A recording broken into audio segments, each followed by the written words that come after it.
हैं। अगर वो इंसाफ पसंद इंसान है, जो मुझे यकीन है कि ये जरूर होंगे, तो ये इस मुबारकबाद के अंदर इमरान खान का हिस्सा जरूर मानेंगे। ना इमरान खान होते तो ना ये पहुंचते। अच्छा सर, अब आ जाए ये जमहूरियत पसंदी की जब हम कहानियां सुन रहे थे कि ये सारी जद्दोजहद जो है वो जमहूरियत के लिए हो रही है, तो ज़रा जमहूरियत का जायज़ा दें। पाकिस्तान की कौम देख रही है, पाकिस्तान के नौजवान देख रहे हैं कि मुल्क के अंदर जमहूरी निज़ाम है। इस निज़ाम के लिए बड़ी बड़ी जद्दोजहद की गई, बहुत बहुत लोगों ने कुर्बानियाँ दी गई, लोग फांसियों पे चढ़े इस जमहूरियत को बचाने के लिए। तो कौन सी जमहूरियत है जिसका नमूना आज हमें देखने को मिल रहा है? ज़रा इसको तो देख लेना। सर मुझे ये बताएं कि ये जमहूरियत है या ये आइन है कि एक मुनहरिफ खातून रुकन एक एंकर को ये कहती है कि ये अच्छे आप जो मुझे लेक्चर दे रहे हैं ये तो बड़ी अच्छी बातें कर रही हैं, लेकिन 23 करोड़ रुपए में मेरी जिंदगी बड़ी अच्छी गुजरेगी। ये जमहूरियत होती है? हमारे लेजिस्लेटर्स की ये 2% की औकात हो जाए कि वो अवारी मेट्रो से एमपीए बाहर निकलने की कोशिश करे तो उसको गार्ड बोले कि तुम्हारी गोली लग चुकी है, वापस कमरे के अंदर जाओ, बाहर नहीं जा सकते। ये जमहूरियत है? ये आइन है? अभी मैं आऊंगा सुप्रीम कोर्ट के ऊपर भी, अभी उनसे भी हम सवाल पूछेंगे। ये जमहूरियत है जहां पर लोगों को बोली लगाकर खरीदा जाए, जहां जमीर बेचे जाएं, और ये पहली दफा नहीं हो रहा। अगर वाकई में रब्बुल इज्जत के नाम हमारे सर के ऊपर है, वाकई में अगर हम इस जमहूरियत में यकीन रखते हैं, हम पिछले 2 साल से कोशिश कर रहे हैं, सेनेट का इलेक्शन सबके सामने चोरी किया गया। अभी वो गिला कर रहे थे, हो सकता है हमसे तो नहीं गिला कर रहे थे, हमारे पास तो बंदूकें हैं नहीं जिससे हम पकड़ के लोगों को लाते हो, पता नहीं किससे गिला कर रहे थे, लेकिन वो गिला कर रहे थे क्योंकि बंदूकों वाले इनके लोग पकड़ के ले गए थे। हम आपको कह रहे हैं कि वीडियोस आई हैं यूसुफ रजा गिलानी साहब के इलेक्शन के अंदर, वीडियो के ऊपर एविडेंस है, वोट खरीदने की कोशिश की जा रही है। सादा सा इलाज बताया था कि आप बैठे साथ, बड़ी अच्छी बात है। अभी उन्होंने आईनी इंतखाबी तरमीम की बात की, एक जरा इस इंतखाबी तरमीम पे भी आ जाते हैं ना कि ये जो जमीर फरोशी होती है, ये जो मुंतखब नुमाइंदों की बोली लगती है, जो वोट की बेइज्जती की जाती है, जो कानून को आइन की तहकीर की जाती है, इसका दरवाजा बंद करने के लिए भी तो आए जरा मैदान में। हम भी बैठते ना कोई पैसे के ऊपर अपने जमीर की बोली लगाए, ना कोई बंदूक वाला किसी को उठा के ले जा सके। फिर जनाब जरा आ जाएं इस जमहूरियत के ऊपर, जिस जमहूरियत के लिए आवाज पाकिस्तान की सरजमीन से ना बुलंद हो, जिस जमहूरियत के लिए आवाज जो है वो 7 समुंदर पार से सुनाई दे, वो जमहूरियत जहां अगयार बैठकर ये फैसला करें कि ये हमें कबूल है और ये हमें कबूल नहीं है। आप इसको भूल जाएं कि कौन वजीर आजम है जिसके बारे में ये बात की जा रही है। क्या कोई मुहिब्बे वतन पाकिस्तानी, कोई गैरतमंद पाकिस्तानी, कोई खुददार पाकिस्तानी इस बात को मान सकता है, इस हुक्म को मानने के लिए तैयार हो सकता है कि अगर ये कुर्सी पर बैठेगा तो तुम्हारे मुल्क के लिए मुश्किलात होंगी, वो तन्हाई का शिकार कर दिया जाएगा? और अगर दूसरी साइड जीतती है, वो कामयाब होती है आदम एतमाद की तहरीक के अंदर, तो हर चीज की माफी दे दी जाएगी। क्या ये पाकिस्तान के आइन के मुताबिक हो रहा है? ये पाकिस्तान की जमहूरियत के मुताबिक हो रहा है? मसला जो है, मैं भी आपको आगे आता हूं, मसला जो है ना स्पीकर साहब, वो मसला सियासी पार्टियों का फर्क नहीं है। फर्क इस वक्त पीडीएम और तहरीक इंसाफ का नहीं है, फर्क इस वक्त इत्तेहादियों का नहीं है, फर्क इस वक्त मुनहरिफ अरकान किधर खड़े किधर हैं नहीं है, ये उसका नहीं है। ये 2 बुनियादी नजरिए हैं जिनका फर्क नजर आ रहा है आपको। एक नजरिया कहता है beggars cannot be choosers. एक नजरिए की आंख में पाकिस्तान के 22 करोड़ अवाम बेकारी हैं, दूसरा नजरिया कहता है ये 22 करोड़ खुददार लोगों का मुल्क दुनिया में किसी से कम नहीं है। और अगर हमसे वो सवाल पूछोगे जो इस मुल्क के, इस धरती के, इस अवाम की बेहतरी के लिए नहीं है, तो एक ही जवाब मिलेगा, एब्सोल्युटली नॉट। और इसी दोराहे पे पाकिस्तान इस वक्त खड़ा हुआ है, इसी दोराहे के ऊपर पाकिस्तान खड़ा हुआ है कि हमने फैसला करना है कि मुल्क को किस सिमत लेके जाना है। क्या वो कायदे आजम का पाकिस्तान होगा? क्या ये वो पाकिस्तान होगा जो अल्लामा इकबाल का ख्वाब है? क्या ये वो पाकिस्तान होगा?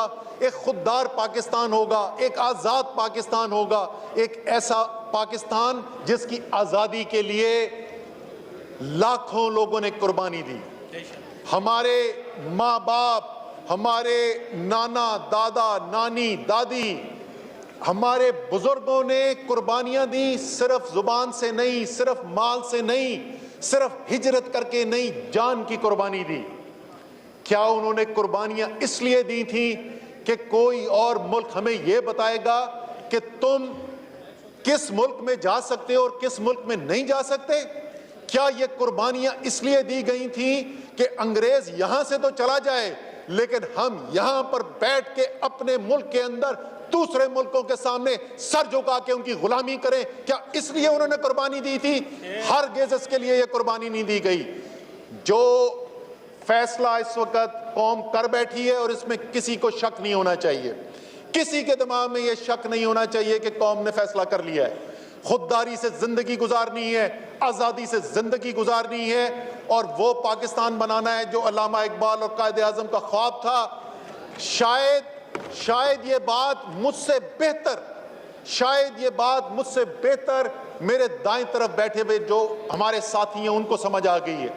इसीलिए वो लोग जो कहते थे मुस्लिम लीग का टिकट बिकता है, जो कहते थे तहरीक इंसाफ का अगले इलेक्शन के अंदर कोई टिकट लेने वाला नहीं होगा, आज हम उनको दावत दे रहे हैं, जनाब घोड़ा भी हाजिर, मैदान भी हाजिर, आए ना मुकाबला करें।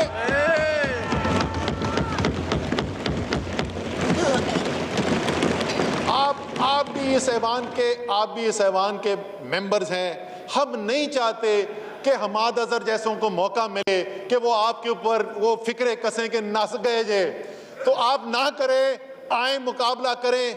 फैसला अगर आप वाकई जमहूरियत में, और मैं बिल्कुल बिलावल ज़रदारी साहब की बात से मुकम्मल तौर पे इत्तफाक करता हूँ।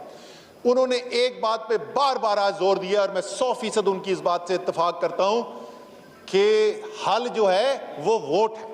तकरीरों से हल नहीं निकलेगा, तकरीरों से हल नहीं निकलेगा, हल वोट से निकलेगा। लेकिन वोट किसका? वोट पाकिस्तान के अवाम का वोट, बेकाऊ माल का वोट नहीं, पाकिस्तान के अवाम का वोट।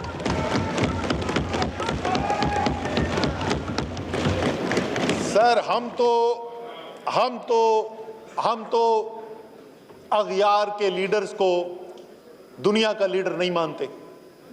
आपने सुनी होगी तकरीर, मैं नहीं उनका दोहराना चाहता नाम, कि कोई एक बहुत बड़ा कोई बार का लीडर है तो वो सारी दुनिया के लीडर। हम तो नहीं मानते, हम तो मदद मांगते हैं सिर्फ अल्लाह की ज़ात से। हम तो यकीन रखते हैं इया का नाबुदो व इया का नस्तईन पर।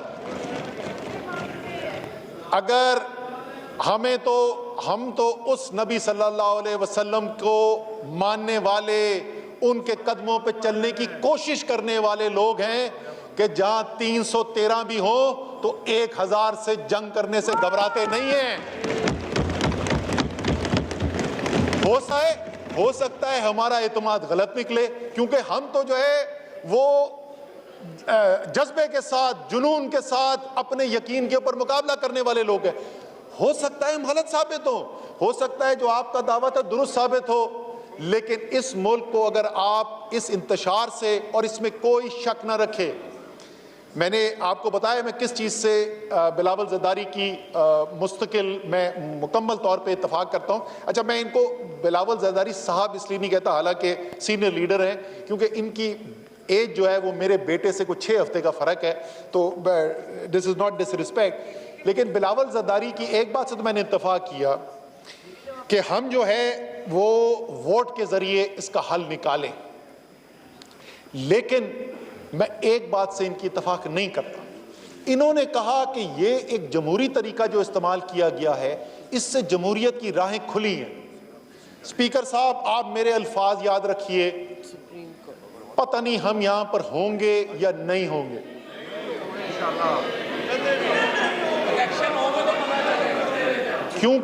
क्योंकि हमें अल्लाह पर यकीन है, इसलिए हम दावा नहीं करते, इसलिए हम कहते हैं पता नहीं हम हो या ना हो। ये जिंदगी और मौत अल्लाह के हाथ में है, आपको ज्यादा इल्म होगा।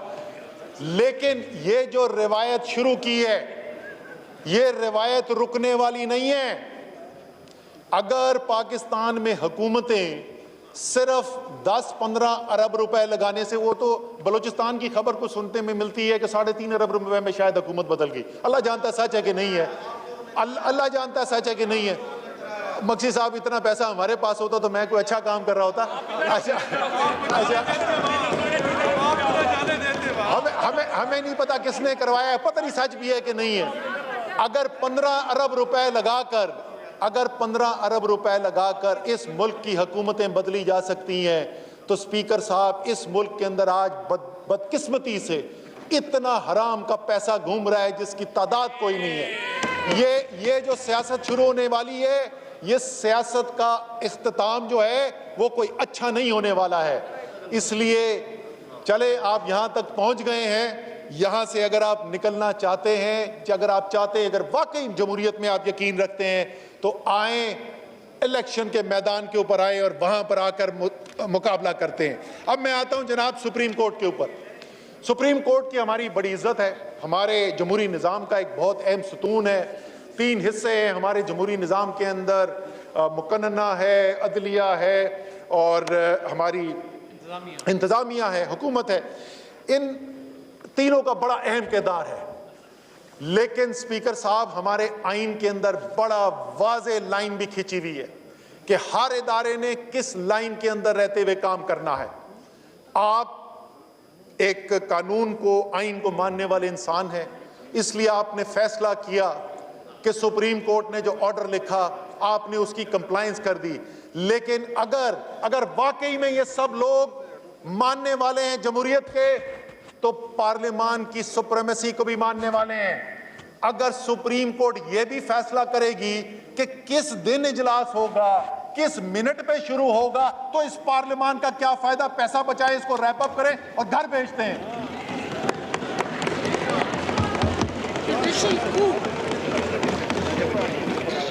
चले हम उनकी 1 मिनट के लिए बात मान लेते हैं कि जो डिप्टी स्पीकर ने फैसला किया वो अच्छा फैसला नहीं था। लेकिन क्या सुप्रीम कोर्ट में और अदलिया में तमाम फैसले अच्छे होते? क्या इसी सुप्रीम कोर्ट ऑफ पाकिस्तान के फैसलों को जुडिशियल मर्डर नहीं कहा गया?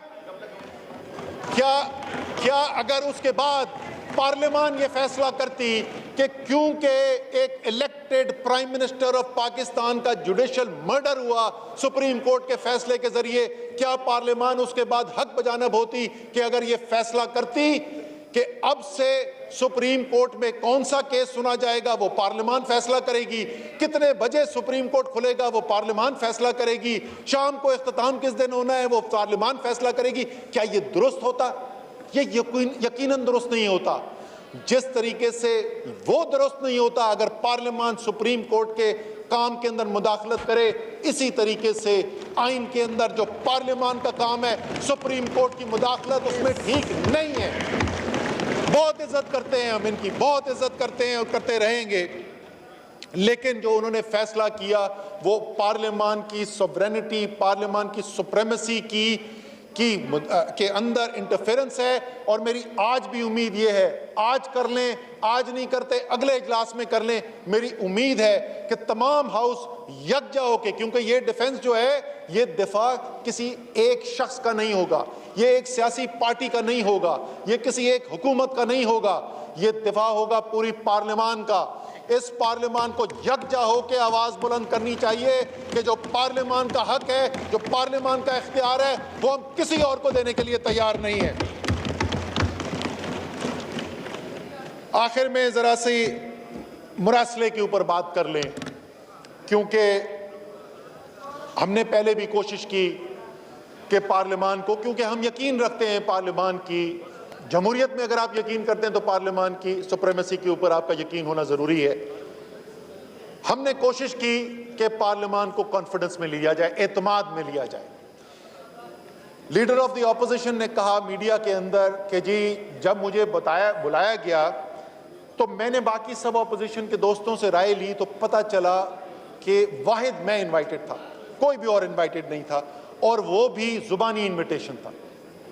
ये रिकॉर्ड का हिस्सा है कि सबसे पहले इस हॉल के अंदर कोशिश की गई, यहां पर रेजोल्यूशन लेके आए, हमने कहा कि ये इजाजत दें, हम क्योंकि ज्यादा मेंबर्स को बुलाना चाहते हैं तो 6 बजे के वक्त के लिए इजाजत दे दी जाए कि इस हॉल को इस्तेमाल किया जाए नेशनल कौमी सलामती सिक्योरिटी कमेटी के इजलास के लिए।